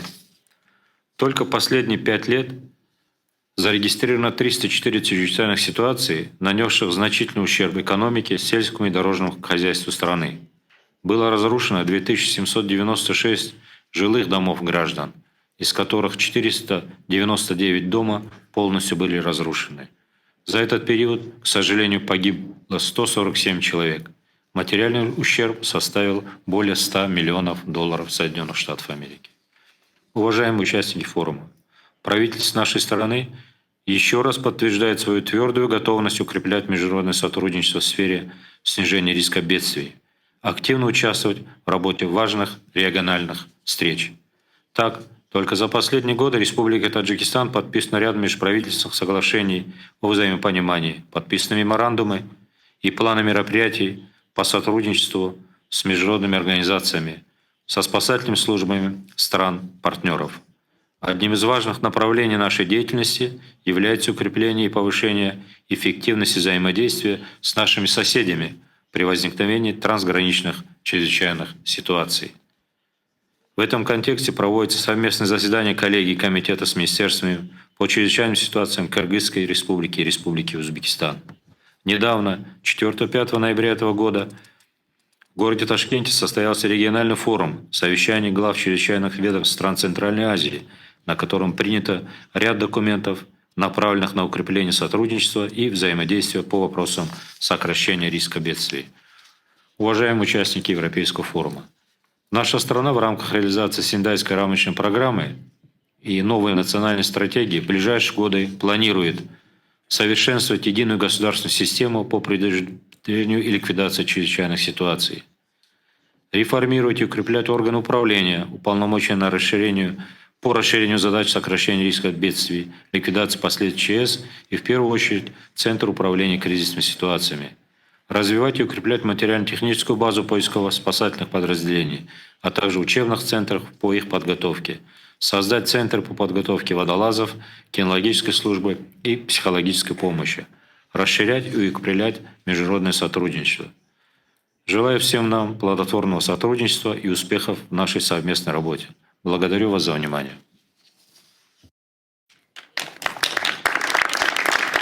Thank you very much, Minister. So now I would like to give the floor to Deputy Minister Amen Pambukchan for Armenia. Deputy Minister, the floor is yours. Спасибо большое. Уважаемые участники, ваше превосходительство, на протяжении своей истории Армения сталкивалась с бедствиями, вызванными природными и техногенными явлениями, пытаясь адаптироваться и выживать. Трансформация и адаптация, новые способы поиска решения для более устойчивого общества находятся непосредственно в центре нашего внимания. Приверженные реализации Сендайской рабочей программы, мы принимаем меры для того, чтобы поставить переход к предотвращению рисков на прочную и долгосрочную основу. Мы завершаем пересмотр нового закона о гражданской защите и управление РСП, что позволит осуществить переход к предотвращению рисков, охватывая все слои общества. Национальная стратегия по управлению РСП подвергается важным преобразованиям, отражая современные реалии и учитывая возникающие каскадные риски. В этом начинании нас поддерживает ценное сотрудничество со стороны наших международных партнеров от СРБ ООН и Европейского Союза. Тем не менее, уроки извлечения во время пандемии, которая все еще держит нас в беспрецедентных ограничениях, подчеркивают также необходимость более эффективных способов информирования о рисках, повышения осведомленности и устойчивости. Они подчеркивают необходимость согласованности политики программ, более продуктивных решений компаний посредством массовой информации, ежедневной неограниченной работы с каждым членом общества, чтобы донести до их понимания того, что устойчивость начинается с принятия ответственности. В заключение я хотел бы поздравить всех участников форума и особенно Швецию с руководящую с Арменией подготовкой новой дорожной карты на 2021-2030 год для Европейского форума по уменьшению опасности бедствий и призывать к ее одобрению государствам-членам. Спасибо большое. Thank you very much, Deputy Minister. And now I would like to give the floor to Deputy Minister Andrei Yurzits for Belarus. Добрый день, уважаемые коллеги, участники Министерского круглого стола. В первую очередь, позвольте поблагодарить Управление ООН по сокращению риска бедствий и правительство Португалии за организацию мероприятий. Беларусь уделяет огромное значение вопросам предупреждения и ликвидации чрезвычайных ситуаций. Сегодня мы можем констатировать эффективность принятых более 20 лет назад стратегических решений, направленных на обеспечение безопасности людей от катастроф. Благодаря созданной национальной платформе по снижению риска бедствий не произошло ни одной чрезвычайной ситуации, в результате которой погибло или пострадало значительное количество людей. Был нанесен серьезный ущерб экономике. Выполняются национальные и региональные стратегии по снижению риска бедствий. Мы делимся знаниями, а также находим возможность помогать другим странам, пострадавшим от кризиса. К слову, за последние 6 лет Беларусь оказывала помощь 16 государствам. Анализируя, собственно, многолетний опыт деятельности в области сокращения риска бедствий, мы можем выделить ключевые элементы, которые позволили нам добиться успеха и которые необходимо развивать, на наш взгляд, далее. Первое – это реализация единой политики в области предупреждения и ликвидации чрезвычайных ситуаций. Наличие отдельного органа государственного управления, который координирует и объединяет деятельность правительственных организаций, местных органов власти, общественности и частного сектора, обеспечит высокий уровень готовности к вызовам и угрозам. Второе, залогом успешного результата в любой деятельности являются высококвалифицированные специалисты. В Беларуси мы выстроили комплексную многоступенчатую систему подготовки кадров, которая включает обучение как технических специалистов, так и руководителей. Третье. Необходимо поощрять и стимулировать внедрение результатов научно-исследовательской деятельности в систему обеспечения безопасности. Эта работа должна быть практикоориентированной и направленной на решение конкретных существующих проблем. Четвертое. Общественность должна быть активным участником процессов сокращения риска бедствий. Необходимо не просто предоставлять информацию, но и обучать граждан, формировать культуру безопасности жизнедеятельности. Пятое – это наличие баз данных о чрезвычайных ситуациях и результатах оценки рисков уже недостаточно. Необходимо внедрять интеллектуальные системы обработки данных и анализа сценариев развития негативных явлений для поддержки принятия стратегических решений. Шестое. Международное сотрудничество должно быть созидательным и всесторонним. Взаимодействие по вопросам снижения риска бедствий и совместного реагирования не должно подвергаться ограничениям в контексте международных отношений. Обеспечить безопасность людей, создать благоприятные условия для развития человеческого потенциала, оберегать окружающую среду – это основы международного гуманитарного экологического права. Поэтому Беларусь выступает за активизацию сотрудничества между государствами как на двусторонней основе, так и в рамках мировой платформы. Мы, в свою очередь, отмечаем позитивную и значимую роль Организации Объединенных Наций в этом процессе и личный вклад специального представителя генерального секретаря ООН госпожи Ами Музуроти. Беларусь, как и всегда, готова не только выполнять принятые международные обязательства, но и быть активным участником инициатив, направленных на создание благоприятных и безопасных условий жизни людей, охрану окружающей среды.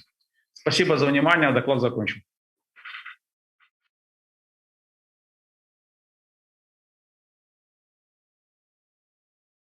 Thank you very much, Deputy Minister. And now I would like to give the floor to the Deputy Minister, Marat Kuldikov, for Kazakhstan. Спасибо. Уважаемая госпожа председатель, уважаемые коллеги, от имени Министерства по чрезвычайным ситуациям Республики Казахстан позвольте поприветствовать участников Европейского форума по снижению риска бедствий и искренне поблагодарить ее организаторов, правительство Португалии и Бюро по снижению риска бедствий ООН. Известно, что в последнее время многим странам мира все чаще угрожают крупномасштабные стихийные бедствия, катастрофы, эпидемии, пандемии, негативные последствия которых приобретают трансграничный характер и устойчивую тенденцию значительного роста. На протяжении многих лет Казахстаном прилагаются совместные усилия по всестороннему взаимодействию и сотрудничеству в области предупреждения чрезвычайных ситуаций. Активно выполняются приоритетные направления Сендайской рамочной программы «Цели устойчивого развития». В этих целях Республика Казахстан приняла обязательство в реализации стратегии развития сотрудничества стран Центральной Азии в области снижения риска бедствий на 22-30 годы, утвержденные на региональном форуме совещание глав чрезвычайных ведомств стран Центральной Азии в городе Ташкент. Следует отметить о прогрессе Республики Казахстан в реализации Центральноазиатской инициативы. В целях выработки единой политики по снижению риска бедствий Казахстан разрабатывает концепцию дальнейшего развития государственной системы гражданской защиты.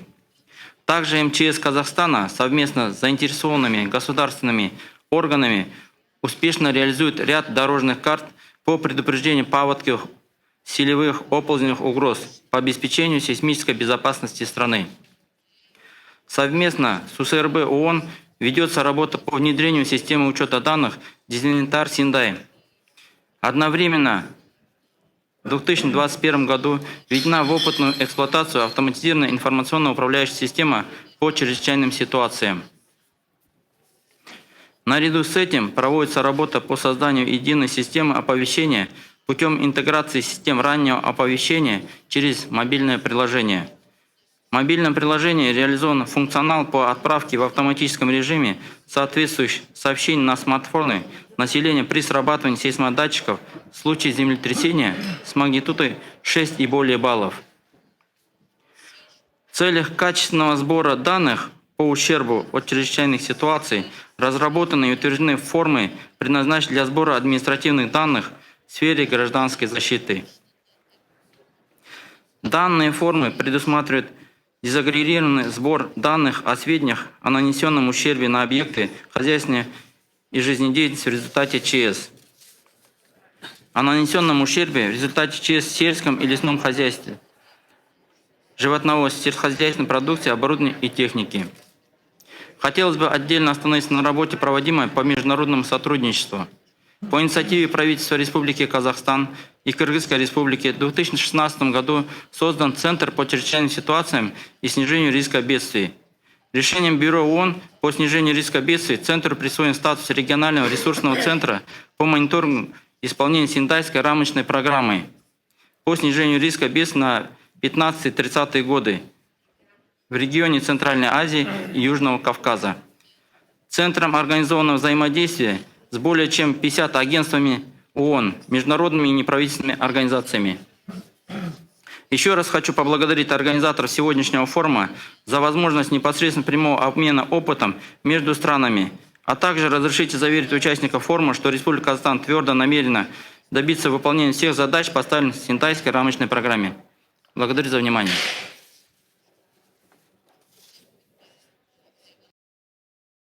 Thank you very much, Deputy Minister. And now I would like to give the floor to the State Secretary Hans-Peter Asen for Norway. Thank you. Excellencies, ladies and gentlemen. On behalf of the Norwegian government, I want to thank the organizers for arranging this very important forum. Disaster risk reduction is high on the government agenda in Norway. Climate-related disaster affects all of us. A national example happened last Christmas in Norway. At Gjerdrum, not far away from our capital, Oslo, there was a quick clay landslide in the early morning hours. The landslide was caused by erosion from a flooded creek. 10 people lost their lives. 1,620 people were evacuated in a massive emergency response operation. We all need to take responsibility, and we need to invest in disaster risk reduction efforts. A national example in Norway is that we have established a bank of knowledge. This is an information management system for national hazards and disasters risks. The aim is to compile and systemize data to give us a better understanding of disaster risks and improve the quality of our local and regional risks and weaknesses. We also see legislation as a key instrument to bring the disaster resilience at all levels. In Norway, the Planning and Building Acts impose local authorities to carry out risk and different weaknesses when developing new areas. Another example is the Norwegian critical infrastructure, which 90% is privately owned. In our belief, we must continue to support and facilitate private sector cooperation and to seek new areas and ways for cooperation and disaster risk reduction. This year, Norway has the presidency of the Baltic Sea Council. Our focus in the field of civil protection is disaster prevention and regional cooperation. Disaster prevention and preparedness is one of the priority areas in the EEA grant scheme. International cooperation forms an essential part of our joint efforts to prevent disaster, and we look forward to continue cooperation on these important matters. Finally, I would like to express the Norwegian government's support to commitment to the prevention pledge. Thank you for the attention. Thank you very much, State Secretary. And now I would like to give the floor to the State Secretary of Moldova, Republic of Moldova, Mr. Alexandru Oprea. Thank you, Chairman. Excellencies, distinguished participants of the ministerial meeting. I have the honor to salute all of you physically and virtually present at this important event.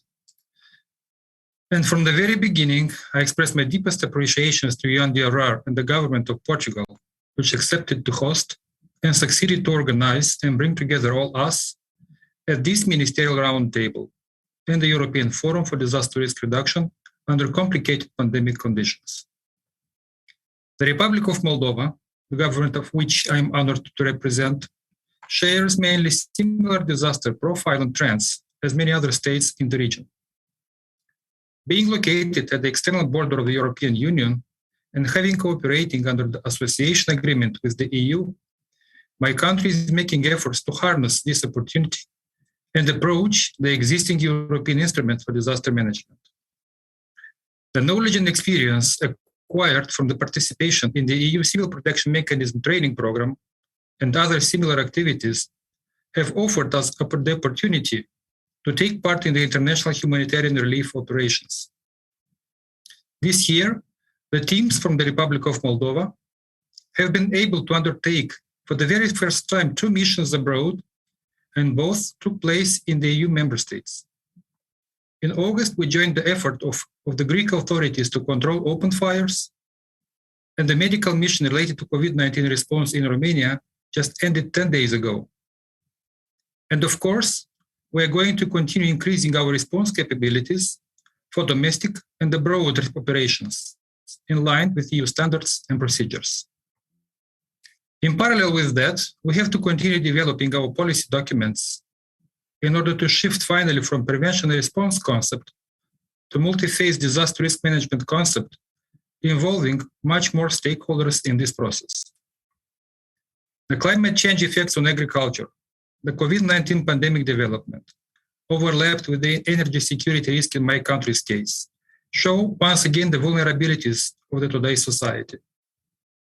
Reliable energy and communication networks, stable harvests, continuous essential services and transportation, resistant buildings, all require systematic and long-term planning approach in order to ensure day-to-day functions for the modern society and be prepared for already known and future unknown risks.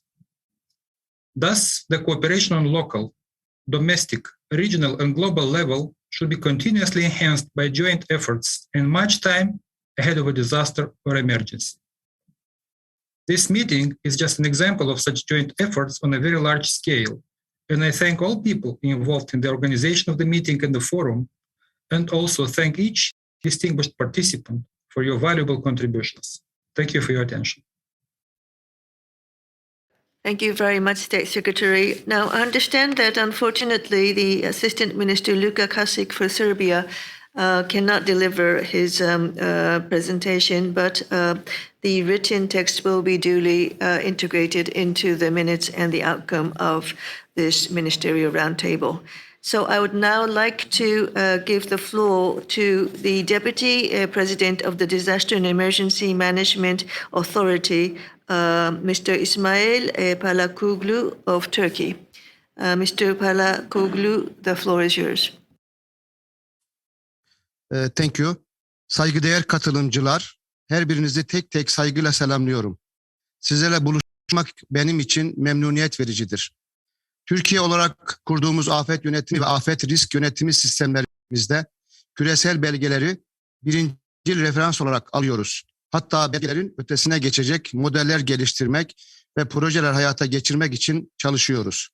Sendai çerçevesi küresel hedef E doğrultusunda ülkemizin vizyon belgesi olacak Türkiye Afet Yönetimi Strateji ve Eylem Planını hazırlıyoruz. Ulusal ölçekteki Türkiye Afet Risk Azaltma Planını tamamlamak üzereyiz. Yereldeki il afet risk azaltma planlarını 81 ilimizin 80'inde tamamladık. İstanbul'u yıl sonuna kadar bitiriyoruz. Bunların izleme ve değerlendirme yazılımlarını da hayata geçirdik. Afet risk azaltma sistemimiz altında Sendai Afet Risk Azaltma Çerçevesi izleme sistemi oluşturduk. 81 ilde afet kayıplarının sisteme girişini sağlıyoruz. Yıllık toplam verileri online olarak raporluyoruz.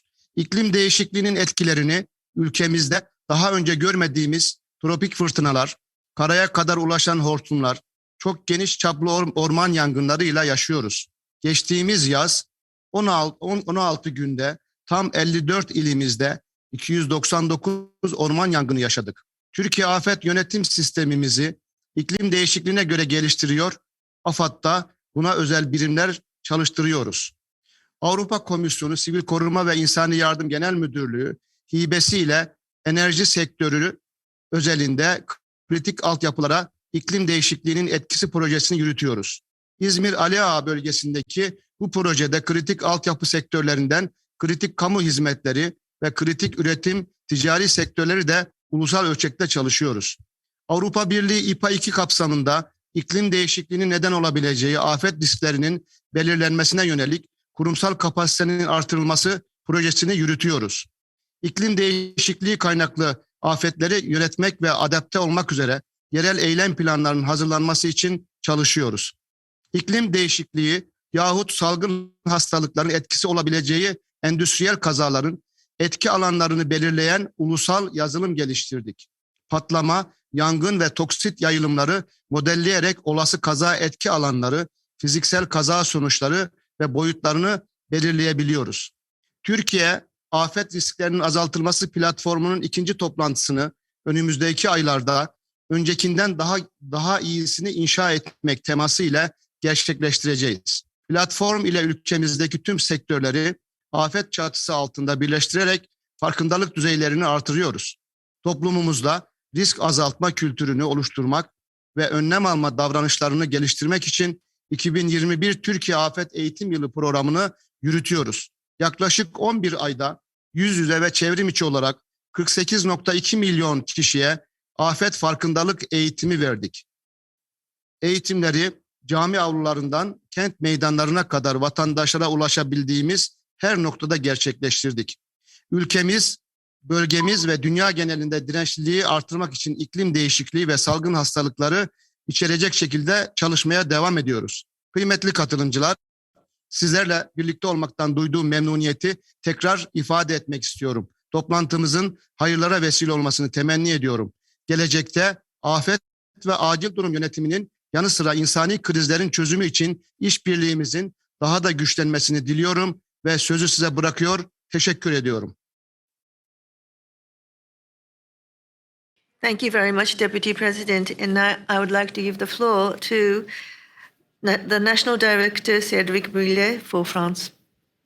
Thank you, Madam Co-Chair. And I would like to thank Portugal for hosting this forum. And I would like to thank Minister Carita for mentioning a French philosopher, Voltaire, in his opening speech, reminding us that even in 1755, no citizen in Europe could be unaware of disaster risk in our countries.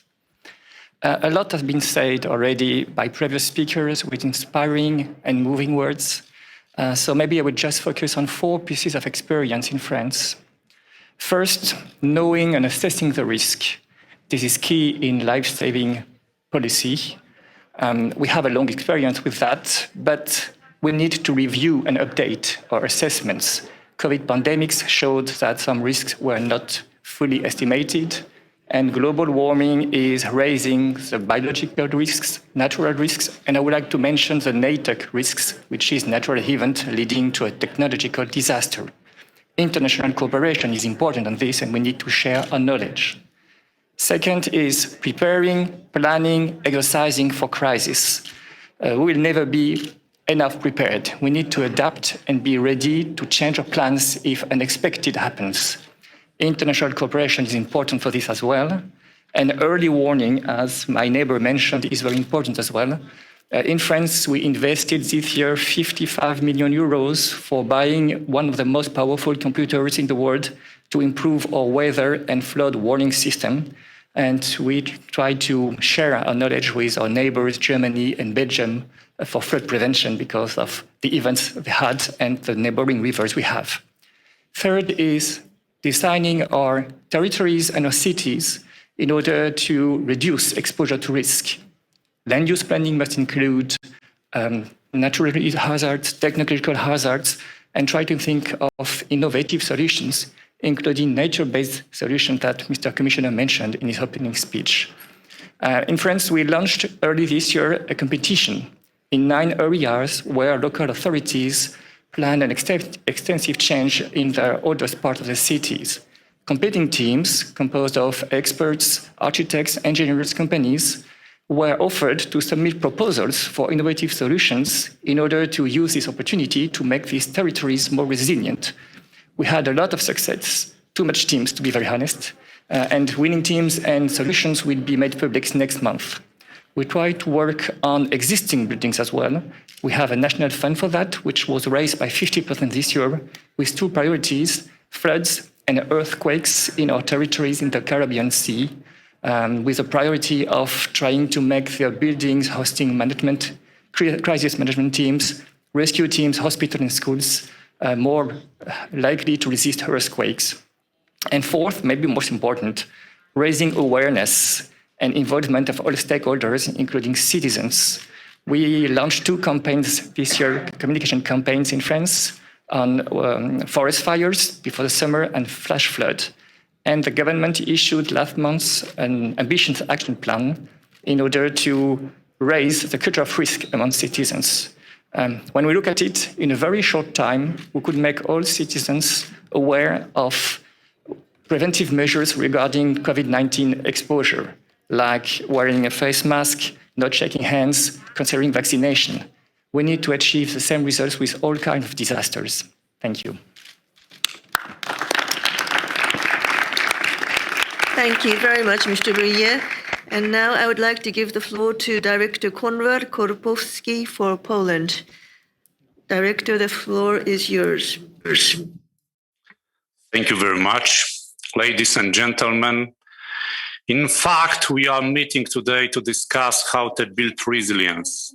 Let's keep in mind that we cannot speak about resilience UN, resilient NATO, or resilient EU without resilient countries. In this sense, it is important to implement by countries international obligations. In case of Sendai framework, we must intensify efforts towards linking it with European policy. Again, it should be stressed that we do not build resilient country without a resilient society. What in fact is one of the priorities described in the Sendai framework. Our society is the community that knows the risk of possible threats may occur and knows how to react when crisis situations happen. From that point of view, it is important to inform and warn, but also educate, train people in different age groups. from different communities. Looking for opportunities, we should point pandemic forces used to speed up the process of digitalization of all key services for citizens by providing a wide range of service. Common use of the new technologies show us that another threat in gaining in importance, increasing rapidly, cyber attacks. After the outbreak of pandemic, Poland, together with Czech Republic, Slovakia, and Hungary, has taken the initiative to exchange information of pandemic situation and exchange of good practices and experience in that matter. Poland is going to take an initiative to expand regional cooperation focused on implementation of Sendai framework under the framework of Visegrad Group and another forum like Council of Baltic Sea States. Regional cooperation is especially important when looking towards threats that lie ahead of us. Recent events manifested various threats occurring at the same time and at the same country. In case of Poland, we have seen along with pandemic, disinformation, disruption of supply chains, and migration crisis at the eastern EU external border. The framework agreed in Sendai was the answer to increasing number of natural disaster and man-made disaster caused by human activities. As a country so far, we have implemented risk analysis process. We are preparing risk management plans. We are preparing for various crises that may take place. But still we have to remember that the most important and necessary is the solidarity when one or more countries' security at the stake. Thank you very much for your attention. Thank you very much, Mr. Kolpowski. And with your statement, we are closing this roundtable and ministerial pledge for the EF DRR Roadmap 2021 to 2030. We have heard many lessons learned from the COVID and the ongoing climate emergency, but we have also heard how the Sendai framework for disaster risk reduction is being implemented in many member states. And we have heard a commitment, endorsement to the roadmap. So now we have the Sendai framework, and in this region, we have this roadmap, which will take us to 2030, and we have the ministerial pledge, which I think are very solid foundation for changing our mindset and behavior from response to prevention. And we hope to do a better job with this for the future generations and the generations to come. So thank you very much to all the member states. And I would like to pass the floor back to my co-chair, Minister Cabrita, for his closing remarks. Thank you, Madam Co-Chair, Mami Misotori. Thank you for all the ministers and other colleagues which took part in this ministerial roundtable. I could not be more in convergence with Mrs. Misotori words. You should not only work on the response, you should work mostly on the prevention.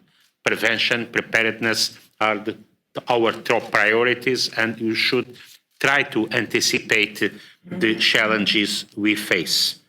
We have our roadmap is the Sendai framework, and according to this roadmap, we are more or less in the middle of this road, but we are facing new challenges.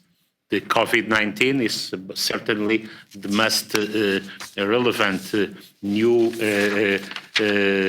challenge we faced. Thank you for all your contributions.